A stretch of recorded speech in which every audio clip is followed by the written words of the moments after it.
A fiery horse with the speed of light, a cloud of dust, and a hearty hi-yo silver, the Lone Ranger.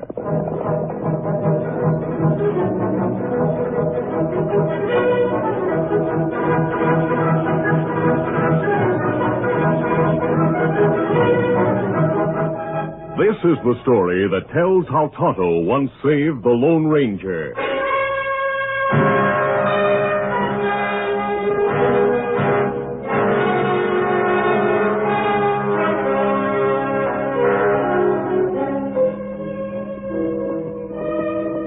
The Lone Ranger and Tonto were riding westward across desolate country. They were looking at the tracks of a wagon train when suddenly a thin young man stepped from behind a big boulder. He held a rifle to his shoulder and shouted, "Right in or I'll shoot!" That's it. Now get off those horses and don't try to reach for a gun. The Lone Ranger and Tonto dismounted slowly. Easy, steady, big fellow. Easy. Then the masked man dropped his hand with lightning speed and fired from the hip. His bullet smashed the rifle and sent it flying from the young man's hands. Now raise your hands. Search him, Tonto.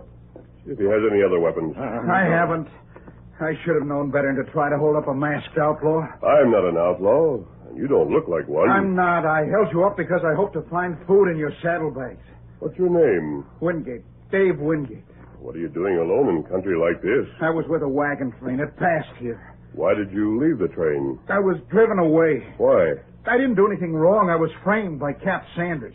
Cap Sanders? He was hired as wagon master. Every night he posted guards to watch for dangerous redskins. Sioux Indian dangerous, but Crow Indian friendly. One of our best friends is chief of the Crow Indians who live north of here. Dave, I want to hear how you were framed, but first we'll prepare a meal. Oh, I'm near starved.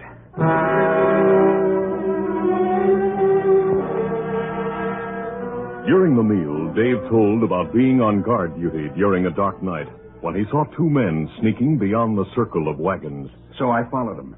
They met a third man, and I got close enough to hear their voices.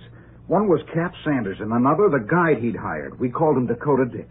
The man they met was an Indian. Could you hear what was said? I was there only a minute, and then I sneezed. Cap Sanders and Dakota Dick rushed at me, grabbed me, and disarmed me. They were raving mad. What about the Indian? He disappeared. Dakota Dick wanted to shoot me, but Sanders said that'd be hard to explain. He said he had a better way of getting rid of me. They took me to camp, roused the men, and accused me of sleeping on guard duty. I wonder why they wanted to get rid of you. I don't know. Unless they thought I overheard something they wanted kept secret. Did you? No. The Indian jabbered something I couldn't understand, and Sanders told him to mosey along. Mosey along? Yes, he said, "Mosey along, you Injun, walk on." It sounded odd. That's why I remembered it. Oh, maybe him talk Sioux Indian language.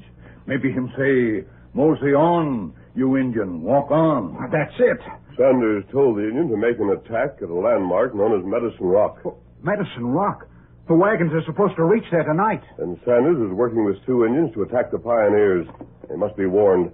I'll try to overtake the wagons. You go with you? No, Tonto, I'll make better time alone. You stay with Dave. Easy, steady, big fella. Come on, Silver!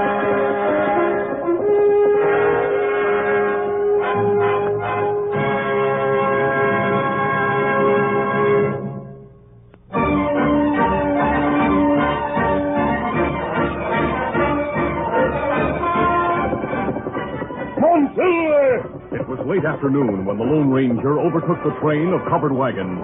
He drew abreast of the first one in the line. Easy, Silver, easy. And shouted to the driver. Frisbee! Are you Jim Frisbee? Yes, your mask. No time to explain the mask now. There may be an ambush ahead. Stop the wagons while I tell you about it. Stop the wagons! The wagons were halted at the foot of a long hill. Jim Frisbee and men from other wagons listened, while the Lone Ranger told about the possible ambush at Medicine Rock in the valley ahead. It's just beyond that hill. You're within a couple of miles of the place. Two of our men rode ahead. If there's any sign of trouble, they'll come back and lead us over a different route. Otherwise, we'll go on as we planned. Are Cap Sanders and Dakota Dick the men who went ahead? Well, yes. Frisbee, if my information is correct, they're helping the Indians plan the ambush. Why would they do that? For money.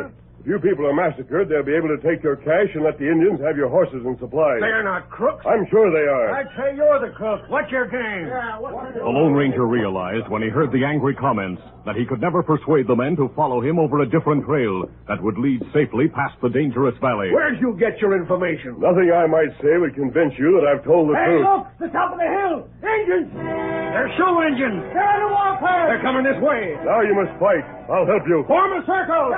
You men!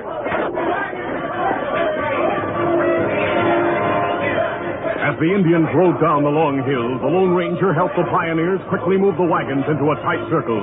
Then the gunfire started. The savages, who greatly outnumbered the pioneers, circled around the wagons, firing from the backs of their horses. The Lone Ranger fought at the side of Jim Frisbee. The first attack was driven off. The Indians withdrew to the hilltop. The Lone Ranger watched them through binoculars, then said, Frisbee, look through these glasses. You'll see Cap Sanders and Dakota Dick talking to the Indians. Double-crossers. You were right about them. They double-crossed you, and they lied about Dave Wingate falling asleep at his post. How'd you know about Wingate? I met him on the trail.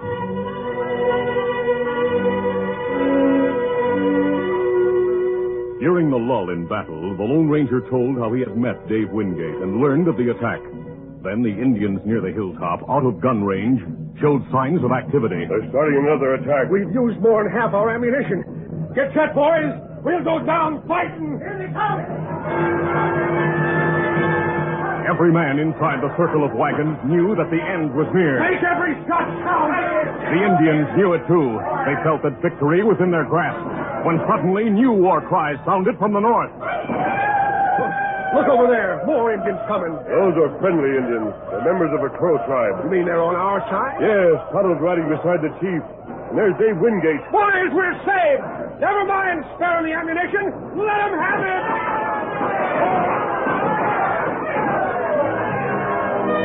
Tonto and his friends changed the tide of battle quickly. Many Indians went down. The others tried to flee, but they were hotly pursued by the Crows, and it was easy to see that none would escape.